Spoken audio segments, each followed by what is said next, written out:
Delhi assembly ఎన్నికల ఫలితాలు నేడు వెలువడకానున్నాయి. ఆమ్ ఆద్మీ పార్టీ అధికారాన్ని నిలబెట్టుకోవడం ద్వారా 4సారి అధికారంలోకి రానుందా? కమలనాథులు 27 ఏళ్ల తర్వాత ప్రభుత్వాన్ని ఏర్పాటు చేయనున్నారా అనేది ఆసక్తికరంగా మారింది. కౌంటింగ్ కోసం 19 కేంద్రాలను ఏర్పాటు చేశారు. శనివారం ఉదయం 8 గంటలకు ఓట్ల లెక్కింపు మొదలవుతుంది. ఈ నెల 5వ తేదీన పోలింగ్ జరగ్గా 60.54% ఓటింగ్ నమోదైంది. తమ పార్టీ దగ్గరగా 50 సీట్లు కైవసం చేసుకోవడం ద్వారా అధికారంలోకి వస్తుందని ఢిల్లీ బీజేపీ అధ్యక్షుడు వీరేంద్ర ధీమా వ్యక్తం చేశారు. ఎగ్జిట్ పోల్స్ అంచనాలు తప్పుతాయని, కేజ్రీవాల్ ఆధ్వర్యంలో మరోసారి తామే ప్రభుత్వాన్ని ఏర్పాటు చేస్తామని ఆప్ చెబుతోంది. మరోవైపు ప్రతి అసెంబ్లీ స్థానంలో పోలింగ్ బూత్ల వారీగా పోలైన ఓట్ల జాబితాతో కూడిన ఫామ్ 17C డేటాను అధికారిక వెబ్సైట్లో పెట్టాలని తాము పదే ఎన్నికల సంఘానికి విజ్ఞప్తి చేసినా తిరస్కరించిందని ఆప్ అధినేత కేజ్రీవాల్ అసంతృప్తి వ్యక్తం చేశారు. అయితే పారదర్శకత కోసం ప్రతి బూత్ లో పోలైన ఓట్ల వారీగా వివరాలను వెల్లడించేందుకు తమ పార్టీ తరఫున ప్రత్యేకంగా పోర్టల్ను ఏర్పాటు చేశామని ఎక్స్లో వెల్లడించారు. ఇక బీజేపీ నేతలు తమ పార్టీకి చెందిన 16 మంది ఎమ్మెల్యేలను కమలదళంలోకి చేరాలని ప్రలోభ పెట్టారని, ఇందుకు 15 కోట్లు ఇవ్వచూపారని కేజ్రీవాల్ తీవ్ర ఆరోపణలు చేశారు. దీనిపై బీజేపీ ఫిర్యాదు మేరకు ఢిల్లీ లెఫ్టినెంట్ గవర్నర్ విచారణకు ఆదేశించారు. ఈ మేరకు ఏసీబీ అధికారులు శుక్రవారం కేజ్రీవాల్ కు నోటీసులు జారీ చేశారు. One family one AI professional one entrepreneur లక్ష్యంతో రూపొందించుకున్న స్వర్ణాంధ్ర 2047కు కేంద్ర ప్రభుత్వ సహాయ సహకారాలు అవసరమని ముఖ్యమంత్రి చంద్రబాబు కోరారు. రాష్ట్ర సచివాలయానికి తొలిసారిగా వచ్చిన నీతి ఆయోగ్ ఉపాధ్యక్షుడు సుమన్ బేరీకి సీఎం చంద్రబాబు ఘనంగా స్వాగతం పలికారు. అనంతరం సచివాలయంలో బేరీ బృందం ఆయనతో సమావేశమైంది. రాష్ట్రంలో అభివృద్ధికి ఉన్న అవకాశాలు, రాష్ట్ర ఆకాంక్షలపై చంద్రబాబు పవర్ పాయింట్ ప్రజెంటేషన్ ఇచ్చారు. ఆర్టిఫిషియల్ ఇంటెలిజెన్స్ యుగంలో ఇంటికొకరిని ఏఐ నిపుణులుగా తీర్చిదిద్దే లక్ష్యంగా పెట్టుకున్నట్లు చెప్పారు. అదేవిధంగా ఎంటర్ప్రెన్యూర్లను తీర్చిదిద్ది 2047 నాటికి $2.4 ట్రిలియన్ ఆర్థిక వ్యవస్థను నెలకొల్పేందుకు ప్రణాళికాబద్ధంగా ప్రయత్నిస్తున్నామని తెలిపారు.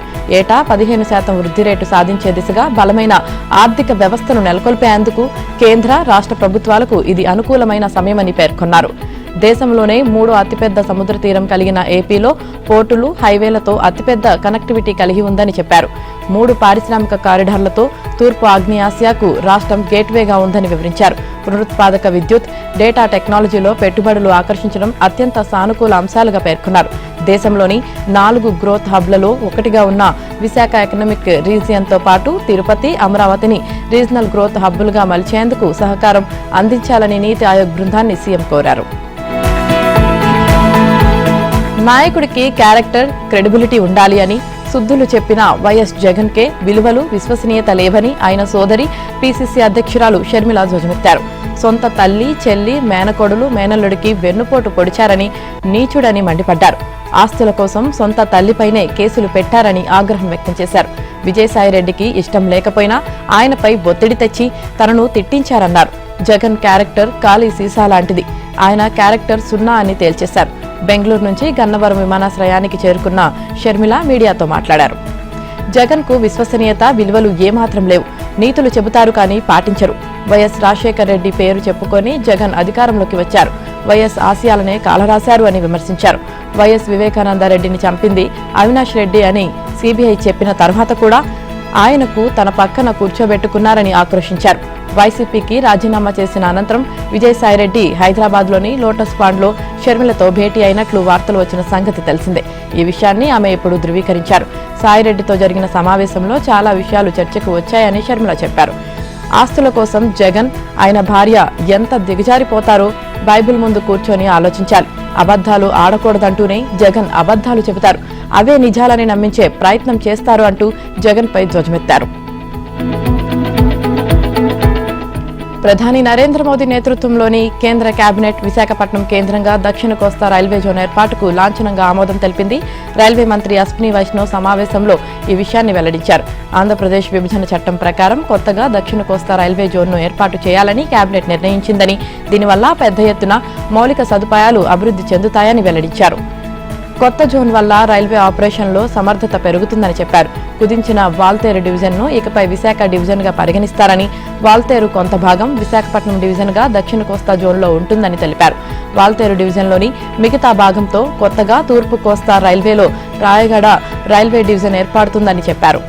పార్లమెంట్లో చేసిన వాగ్దానాన్ని ఈ నిర్ణయంతో నెరవేర్చినట్లయిందని ఆయన పేర్కొన్నారు. దక్షిణ కోస్తా రైల్వే జోన్ను ఇప్పటికే ప్రధాని మోదీ విశాఖ పర్యటన సందర్భంగా ప్రకటించారని అశ్విని వైష్ణవ్ గుర్తు చేశారు. కేబినెట్ ఆమోదంతో దక్షిణ కోస్తా రైల్వే జోన్ అధికారికంగా ఉనికిలోకి వచ్చినట్టయింది. కాగా దీంతో పాటు మరో 3 కీలక నిర్ణయాలకు కేంద్ర మంత్రివర్గం ఆమోదం తెలిపింది. వ్యవసాయంతో పాటు ఉద్యాన, ఆక్వా, పశు సంపదకు అధిక ప్రాధాన్యత ఇవ్వాలి. సాగుకు సాంకేతికతను జోడించాలి. Drones, satellite, sensor, deep tech వినియోగించి వ్యవసాయ అనుబంధ రంగాల్లో వృద్ధి సాధించాలి అని సీఎం చంద్రబాబు పేర్కొన్నారు. తొలి దశలో 20% వృద్ధి రేటు తగ్గకుండా చూడాలని తెలిపారు. అగ్రివాచ్ సంస్థ ద్వారా గత 10-15 ఏళ్ల వివరాలను విశ్లేషించి రానున్న 5 ఏళ్లలో 30% వృద్ధి రేటు సాధించాలని నిర్దేశించారు. సచివాలయంలో వ్యవసాయ అనుబంధ శాఖల ఉన్నతాధికారులతో సీఎం సమీక్ష నిర్వహించారు. ఈ సందర్భంగా చర్చించిన అంశాలు, సీఎం ఆదేశాలను మంత్రి అచ్చెన్నాయుడు వివరించారు. ఇటీవల అనంతపురంలో నిర్వహించిన హార్టికల్చర్ సదస్సు తరహాలో ప్రతి జిల్లాలో శాఖల వారీగా సదస్సులు నిర్వహించనున్నాం. రైతులు, శాస్త్రవేత్తల నుంచి అభిప్రాయాలు తెలుసుకుంటాం. పండ్లు, పాలు, మాంస ఉత్పత్తితో వృద్ధి సాధించాలని లక్ష్యంగా పెట్టుకున్నాం. డ్వాక్రా సంఘాలతో గడ్డి క్షేత్రాలను ఏర్పాటు చేయించనున్నామని వివరించారు. మారిన ఆహార అలవాట్ల నేపథ్యంలో డిమాండ్కు తగ్గట్టు తృణధాన్యాల సాగు విస్తీర్ణం పెంచేలా రైతుల్ని ప్రోత్సహించనున్నట్లు తెలిపారు. డెల్టాలో వరి నారుమళ్లకు జూన్లోనే నీరు విడుదల చేయనున్నట్లు పేర్కొన్నారు. తనకు రాహుల్ గాంధీకి మధ్య ఎంతో అగాధం ఉందని, తనకు ఆయన అపాయింట్మెంట్ ఇవ్వడం లేదని జరుగుతున్న ప్రచారాన్ని ముఖ్యమంత్రి రేవంత్ రెడ్డి కొట్టిపారేశారు. మధ్యప్రదేశ్ సభలో తాను మాట్లాడిన తర్వాత రాహుల్ గాంధీ మాట్లాడారని, తెలంగాణ ముఖ్యమంత్రి బాగా చేస్తున్నాడని చెప్పారని గుర్తు చేశారు. తెలంగాణలో కులగణన గురించి పార్లమెంట్లో ప్రస్తావించారని, బీహార్లో కూడా తన గురించి మాట్లాడారని వివరించారు. కులగణనపై రాహుల్తో ఎప్పటికప్పుడు చర్చించారని, కాంగ్రెస్ అధిష్టానం ఆమోదం లేకుండా కులగణనను జరిపించి అసెంబ్లీలో ప్రవేశపెడతామా అని ప్రశ్నించారు. రాహుల్తో తనకున్న సన్నిహిత సంబంధాల గురించి చెప్పుకోవాల్సిన అవసరం లేదని, గతంలో చంద్రబాబు నాయుడుతో పనిచేసినప్పుడు కూడా ఆయన తనపై ఆగ్రహంతో ఉన్నారని ప్రచారం చేశారని తప్పుబట్టారు. ప్రస్తుతం ఢిల్లీ పర్యటనలో ఉన్న సీఎం రేవంత్ రెడ్డి మీడియాతో ఇష్టాగోష్ఠిగా మాట్లాడారు. ఎమ్మెల్యేలు తనపై తిరుగుబాటు చేస్తున్నారన్న కథనాలను కొట్టిపారేశారు. వారు సరదాగా కూర్చొని విందు చేసుకుంటే చిలువలు, పలవలు అల్లి ప్రచారం చేశారని నవ్వుతూ బదిలిచ్చారు.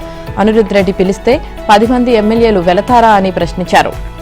నారాయణపూర్ రిజర్వాయర్ నుంచి మహబూబ్ నగర్ కు నీటి కోసం కర్ణాటక ప్రభుత్వంతో మాట్లాడేందుకు జూపల్లి కృష్ణారావును లెటర్ ఇచ్చి తానే బెంగళూరు పంపానని చెప్పారు.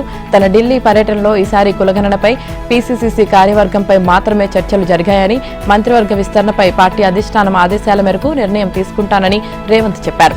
ఎవరి పేర్లను తాను సిఫార్సు చేయడం లేదని వివరించారు.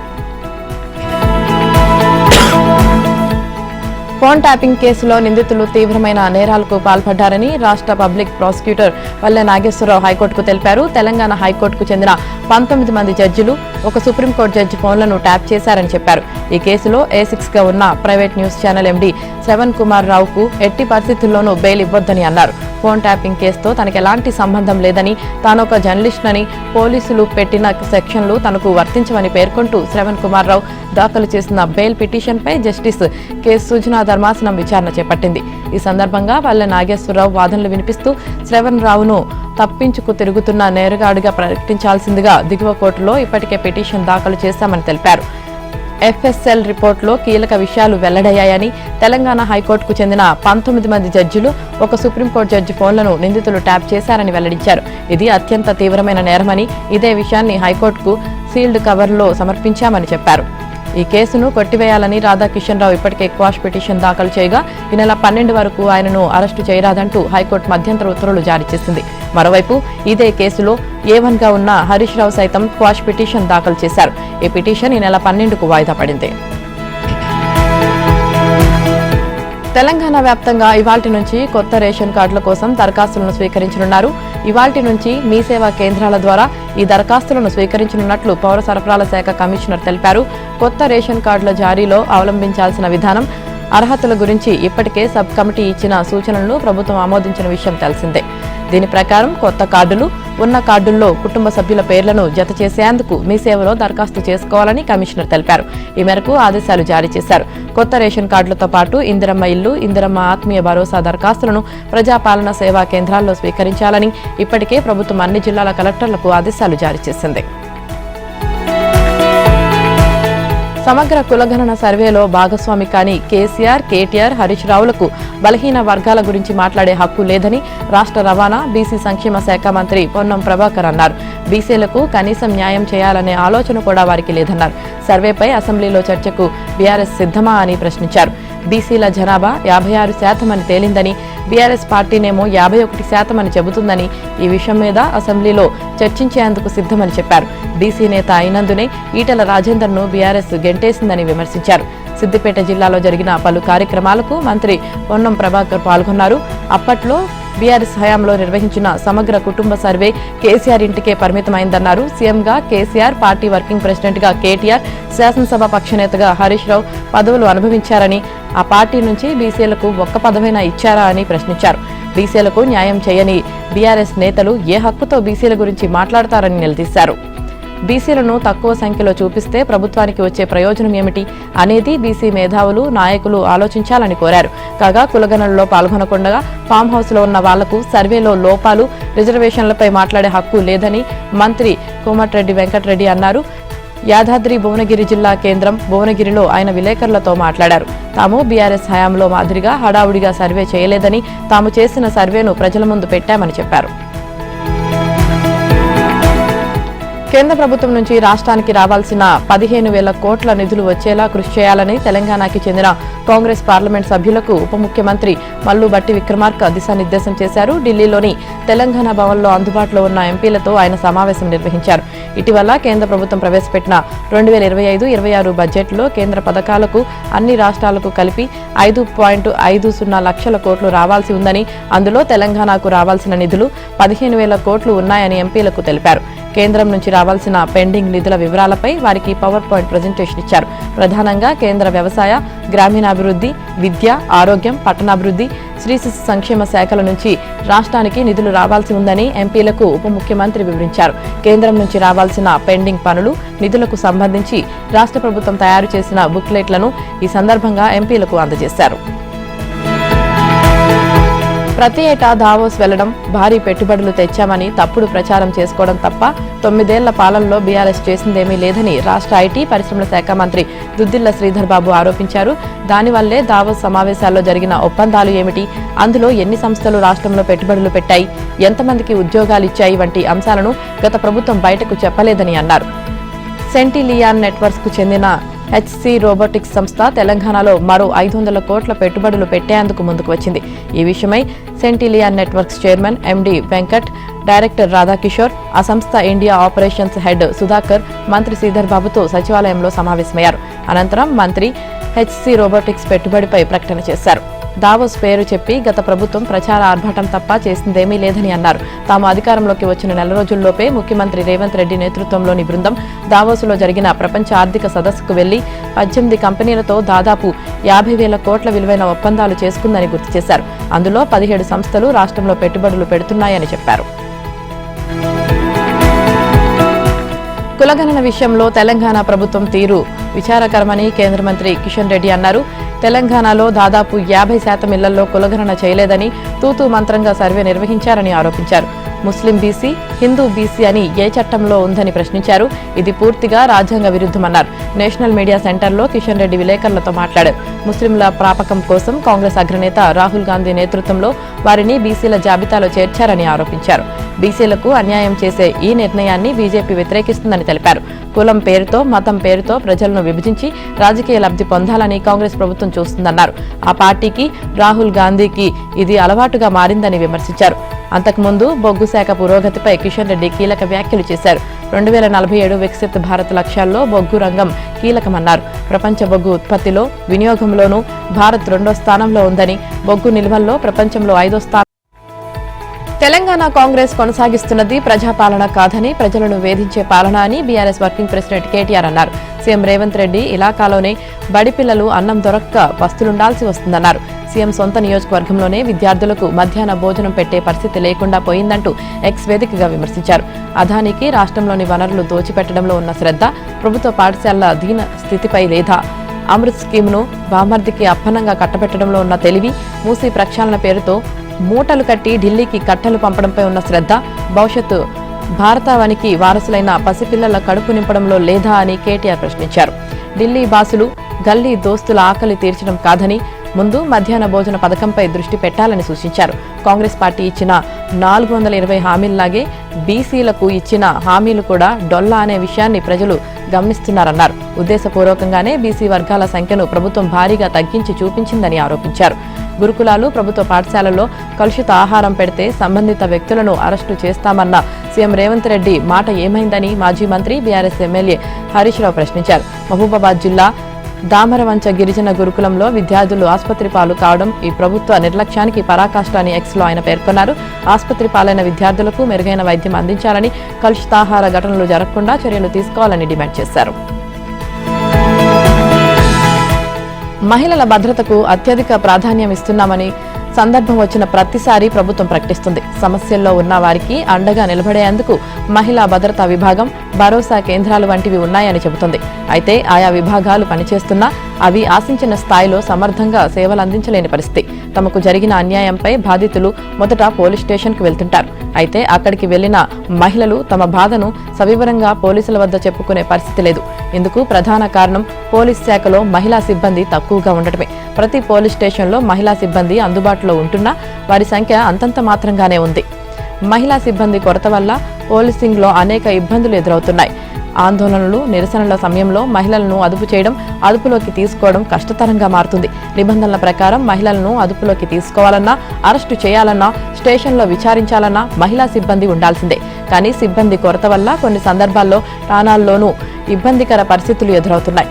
కొన్నిసార్లు ఆందోళనల సమయంలో పురుష పోలీస్ సిబ్బందే మహిళా ఆందోళనకారులను అదుపులోకి తీసుకోవాల్సి వస్తుంది. దీంతో అనుకోని పరిస్థితులు ఎదురైనప్పుడు పోలీస్ శాఖ విమర్శలు ఎదుర్కోవాల్సి వస్తుంది. ముఖ్యమంత్రి చంద్రబాబు, ఉప ముఖ్యమంత్రి పవన్ కళ్యాణ్, మంత్రి లోకేష్ ఫోటోలు మార్పింగ్ చేసి సామాజిక మాధ్యమంలో పెట్టిన వ్యవహారంపై సినీ దర్శకుడు రామ్ గోపాల్ వర్మ ఒంగోలులో పోలీస్ విచారణకు హాజరయ్యారు. మద్దిపాడు పోలీస్ స్టేషన్లో గత ఏడాది నవంబర్లో ఆయనపై కేసు నమోదైంది.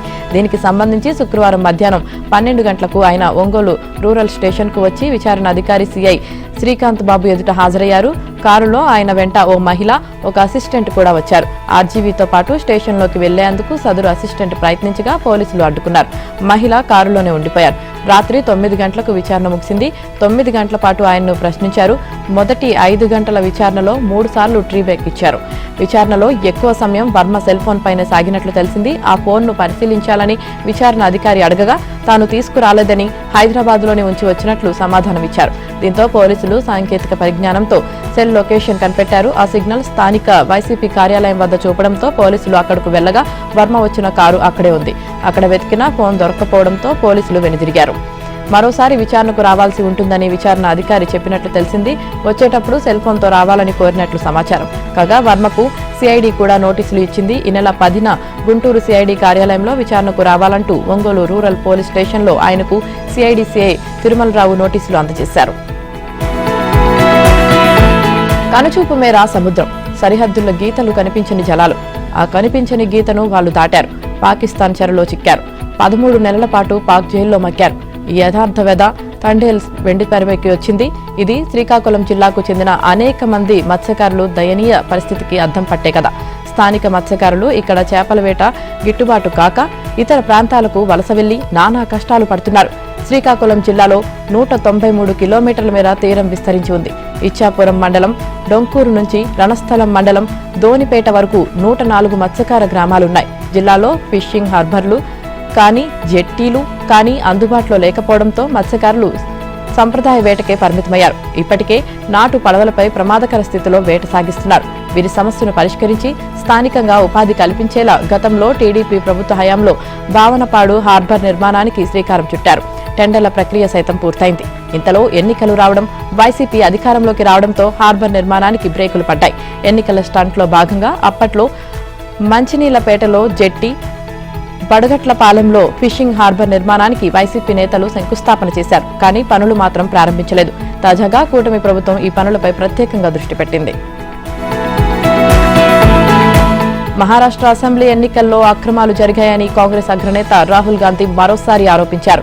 ఆ రాష్ట్రంలో లోక్సభ ఎన్నికలు జరిగిన తర్వాత 5 నెలల స్వల్ప కాలంలోనే ఏకంగా 39 లక్షల మంది కొత్త ఓటర్లు చేరారని, ఇదెక్కడి వైపరీత్యమని ప్రశ్నించారు. భారీ సంఖ్యలో నకిలీ ఓటర్లను సృష్టించారని ధ్వజమెత్తారు. లోక్సభ ఎన్నికల ఓటర్ల జాబితా, అసెంబ్లీ ఎన్నికల ఓటర్ల జాబితాలను కేంద్ర ఎన్నికల కమిషన్ బయటపెట్టాలని డిమాండ్ చేశారు.